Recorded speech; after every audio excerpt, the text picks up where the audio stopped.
Bienvenue dans cette vidéo. Nous allons implémenter l'optimiseur Adam. Le premier auteur était d'OpenAI en 2017, avant qu'OpenAI soit connu du grand public. Alors très probablement, si vous êtes dans le machine learning, vous utilisez Adam régulièrement. Peut-être pas Adam, si c'est pas Adam, ça peut être Adam W ou d'autres variantes d'Adam. Voilà, quoi qu'il en soit, même si vous utilisez d'autres optimiseurs, dans votre projet actuel, quoi qu'il arrive, il y a des projets dans lesquels l'optimisateur par défaut, c'est Adam, le go-to, c'est Adam. Et souvent, les gens l'utilisent sans avoir une bonne compréhension de cet optimiseur. Par exemple, une question que je pose en entretien d'embauche, imaginons que votre modèle ait 100 millions de paramètres, votre modèle est en float et sur 32 bits. Donc, si votre modèle est à 100 millions de paramètres en 32 bits, quelle est la taille, quel est l'usage VRAM d'Adam, okay? Et si ça, vous ne savez pas y répondre, voilà, ça veut dire que vous n'avez pas une bonne compréhension, dans les détails, vous n'avez pas une assez bonne compréhension d'Adam, et peut-être cette vidéo est faite pour vous. On va vraiment l'implémenter en partant de zéro, et du coup comprendre Adam un peu mieux. Voilà les résultats qu'on aura à la fin de cette vidéo. Donc simplement ici on entraîne un simple réseau de neurones pour faire de la prédiction et on a une courbe en bleu, c'est l'implémentation de PyTorch, et en orange c'est notre implémentation, et on voit qu'on a plus ou moins les mêmes résultats que PyTorch. On suit assez bien la courbe de PyTorch. Ok, donc moi j'engage des profils dans mes sociétés, des ingénieurs machine learning avec un niveau assez avancé, et du coup c'est le genre de questions que je pose. Mais voilà, si le modèle il a 100 millions de paramètres, il est sur 32 bits, quelle est la taille de Adam, et du coup quelle est la taille de l'entraînement global en VRAM. C'est le genre de questions que vous devez être capable de répondre si vous faites du machine learning. Si on va encore plus loin, mais du coup là la question ne porte pas que sur Adam, ça porte aussi sur d'autres concepts. Maintenant, si le modèle il est sur 16 bits, quelle est la taille en VRAM? Okay.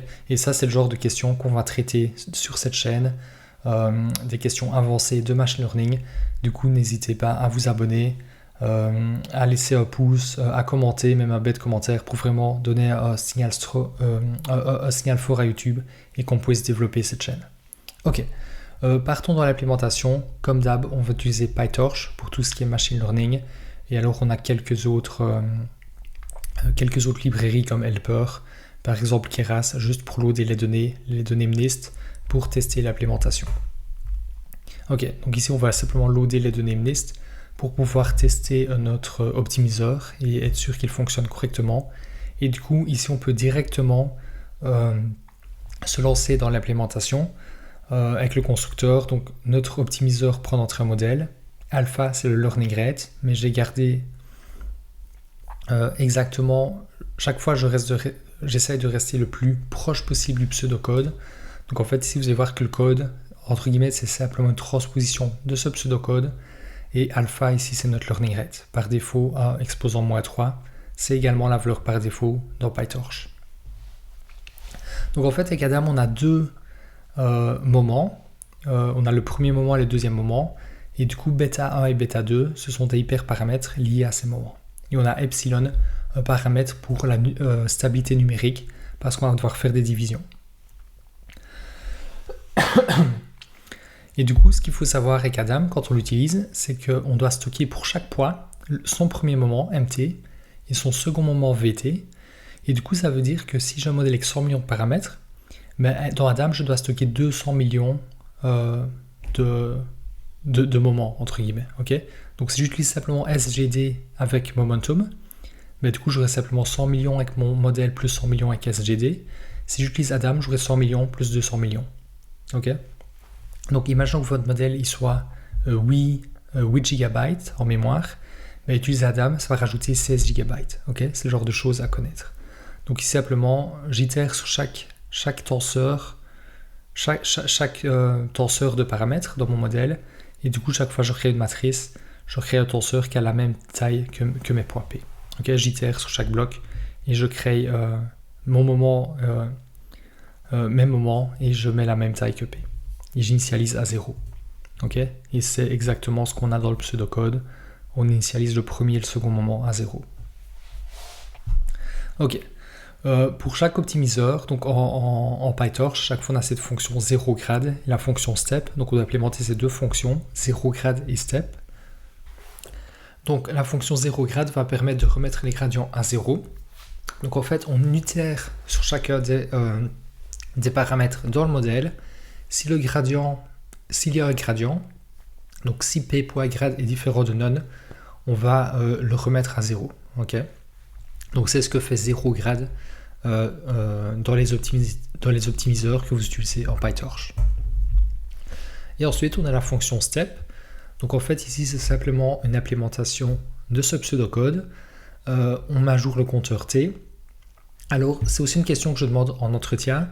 Ça, c'est plutôt une question pour des entretiens basiques, par exemple pour des stagiaires. Je leur donne le pseudocode et je leur demande de l'implémenter en PyTorch. Et certains, des fois, les gens codent simplement ceci, cette ligne-ci, directement en PyTorch. En Python, ils disent mt, c'est égal à bêta 1 fois mt, plus 1 moins bêta 1 fois gt. Mais ce qu'il faut faire attention, c'est bien comprendre comment les poids sont agencés dans PyTorch et comment on a créé notre m et notre g. On ne peut pas simplement faire m est égal à une seule valeur et v égale une seule valeur. Nos modèles dans PyTorch, c'est une séquence de blocs. Et du coup, on peut itérer sur chacun des blocs en faisant model.parameters. Ça renvoie un itérateur sur lequel on peut itérer. Mais du coup, mt et vt, c'est vraiment une liste. Et dans la liste, on a les moments pour chacun des blocs, successivement. Okay, donc ici, quand je m'ajoute mt et vt, je dois faire pareil. Je dois itérer sur chacun de mes blocs. Donc ici, j'utilise la fonction zip pour en même temps itérer sur mes blocs et sur mes moments. Et du coup, je m'ajoute mt et vt en utilisant la formule. Et puis, je fais exactement pareil pour calculer ces termes de correction m at t en v at t. Okay, m chapeau et v chapeau. Et alors ici, ce que je fais après, une fois que j'ai calculé tous mes termes, les moments, les termes de correction, et ben je peux mettre à jour mes poids. Donc je m'ajoute les poids du modèle. Okay, donc encore une fois, j'itère successivement sur chaque bloc. Donc j'utilise la fonction zip, j'itère sur mes paramètres de mon modèle, sur mon premier et second moment.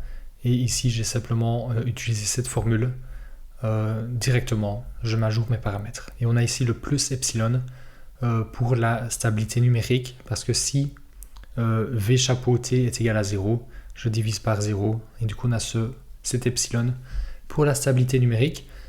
Dans certains entraînements, la valeur d'epsilon peut être critique. En fonction d'epsilon, d'une part, ça peut soit stabiliser l'entraînement, mais des fois, stabilité mise de côté, on peut avoir de la très bonne stabilité, quelle que soit la valeur d'epsilon, mais des fois, un certain epsilon va donner de bien meilleurs résultats. Ok, donc en fait, si on a fait toute la complexité, on implémente Adam, entre guillemets, on a fini. Maintenant, c'est simplement du machine learning classique. On va implémenter une fonction d'entraînement pour entraîner un modèle dans une tâche de classification. Donc je prends en entrée mon modèle, mon optimiseur, ma fonction de coût. J'itère sur chacune de mes époques. Je tire aléatoirement un batch de mes données d'entraînement. Je calcule la probabilité, et souvent on utilise le log plutôt que la probabilité directement.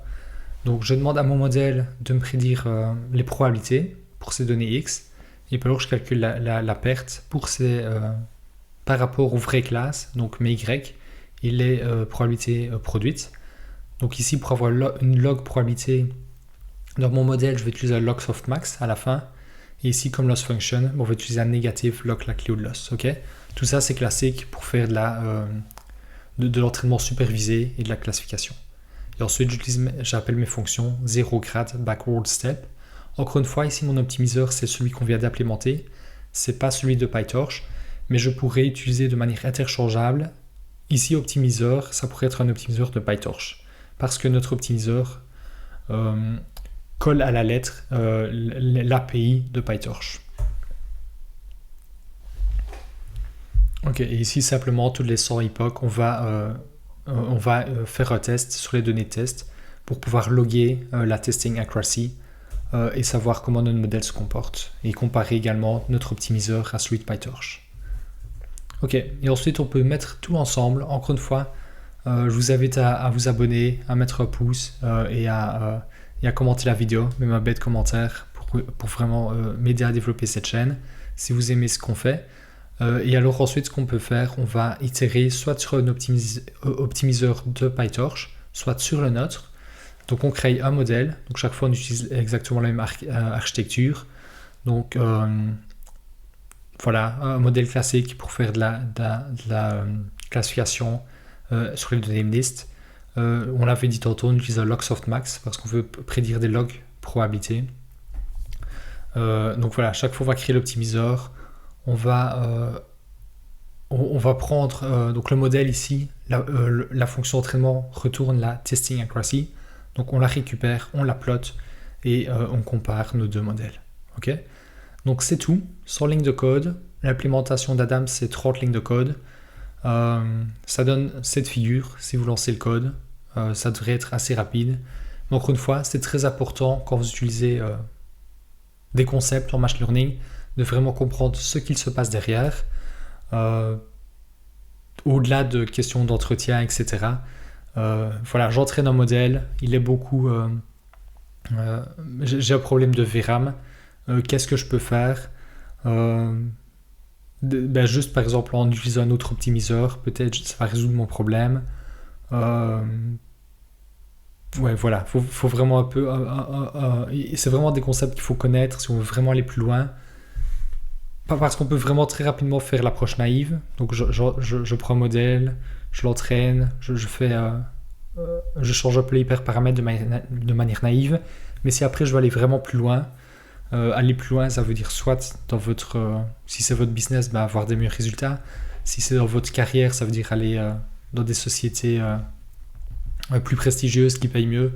Pour aller plus loin, il faut vraiment alors comprendre ces concepts et pouvoir ajuster son modèle en fonction de notre compréhension de ces concepts.